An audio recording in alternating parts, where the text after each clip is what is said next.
Today I am going to talk about coping with crisis. What is a crisis? This is an emotionally stressful event, a traumatic change in a person's life, and a point where conflict reaches its highest point and must be resolved. Can anyone ever really understand the pain that you are in? Should you let people see you cry again? How can you hide this from your family? How did you ever reach to this desolate place?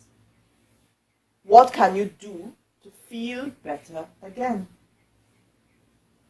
When we cope with a crisis in our lives, many of us hide our true selves.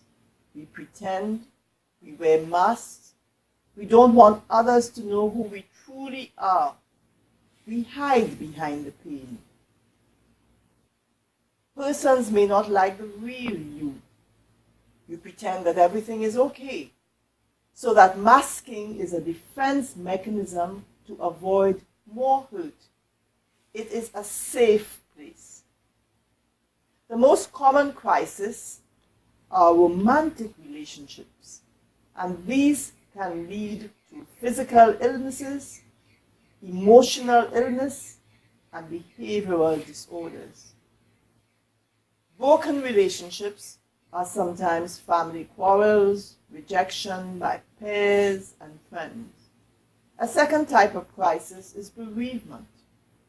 Bereavement introduces a kind of loss through divorce, maybe losing a loved one to Alzheimer's or dementia, or it could be a physical death of a loved one, a spouse, a child, a friend, a relative. After a loss has happened, the period of bereavement begins. Sometimes persons tell us, "Aren't you finished grieving yet? Is there a particular time when we should stop crying?" I believe that the best cure for grief is to grieve. A third type of crisis is sexual abuse. This is inappropriate sexual behavior. It is threatening and demeaning. It is against the law.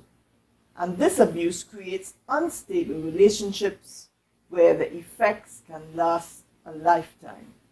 In most cases, the perpetrator is someone the parent or child knows and was trusted by the child or family.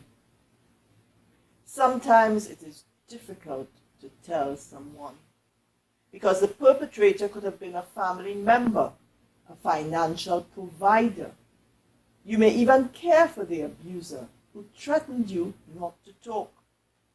Sometimes the abuse is ignored or minimized, and you don't know who to trust. So you lose faith, you lose hope, and you really cannot trust anyone. But why you? Why does it always have to be you? Your low self-esteem may lead to you doing things like drug abuse, depression, criminal antisocial activity, or even premarital sex. So how do we cope? How do our friends influence us? Are we prepared for the consequences of our actions? Firstly, try not to engage in risky behaviors, self-harm, aggression, bullying, antisocial behaviors, substance abuse. Instead, engage in behaviors that are transformative. Cultivate good friendships.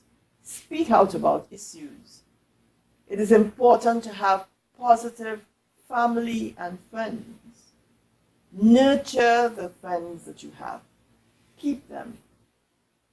More importantly, take off the mask. Why are you hiding? Do you like who you are? Is it important that other people like the real you? Who are you under the mask? You are your own best friend. Take care of your mind and thoughts. Take care of your physical health and body. Increase your own well-being through self-care behaviors. Take care of your spiritual health. Take care of your emotions. Because climbing out of a crisis is an opportunity to tackle not only your issue, but to help others with their own. Choose healing over hurt. Change is difficult, but not changing can be fatal. If you need further information, you can find us at www.yourmindquility.com.